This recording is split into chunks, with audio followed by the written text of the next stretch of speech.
Cosmic and human intelligence. To analyze this topic a little, we start with some biblical story that seems interesting.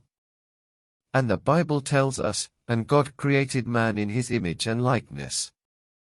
But it was certainly like that, or it was the other way around, that it is men who create their gods in the image and likeness of him.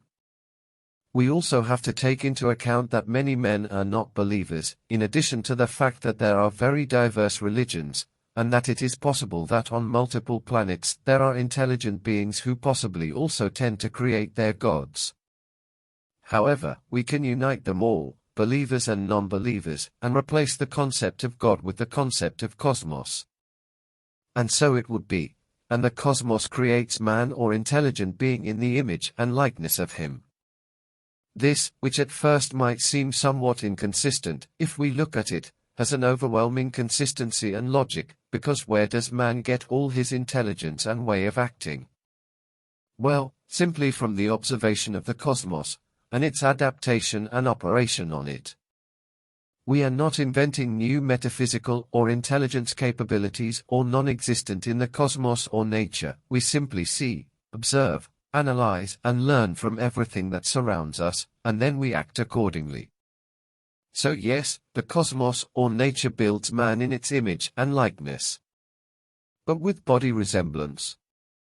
Not clear, metaphysical similarity or intelligence, performance and development on the planet we have inhabited.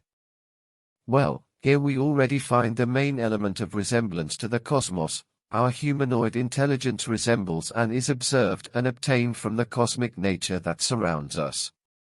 So now, as somewhat intelligent humanoids, we can ask ourselves, well, what is it about intelligence that seems to guide us and lead us to do things correctly, and that we have also learned from cosmic observation, and that also seems to direct all cosmic creativity?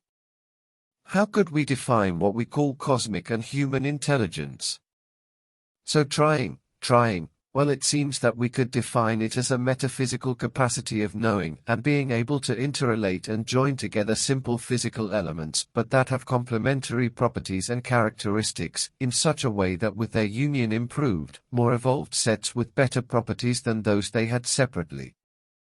Simplifying, intelligence would be the ability to find in physical or metaphysical elements the properties or characteristics of these that can make them complement and unite through these properties. For example, for such a nail, such a hole, for such a woman, for such a man, for such a positive atom, such a negative atom, for such a foot, for such a shoe, for such a climate, such a tree, etc.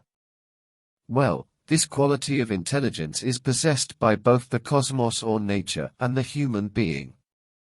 And the human being has learned it and obtained it by observing that nature. But is human intelligence the same as the cosmic intelligence?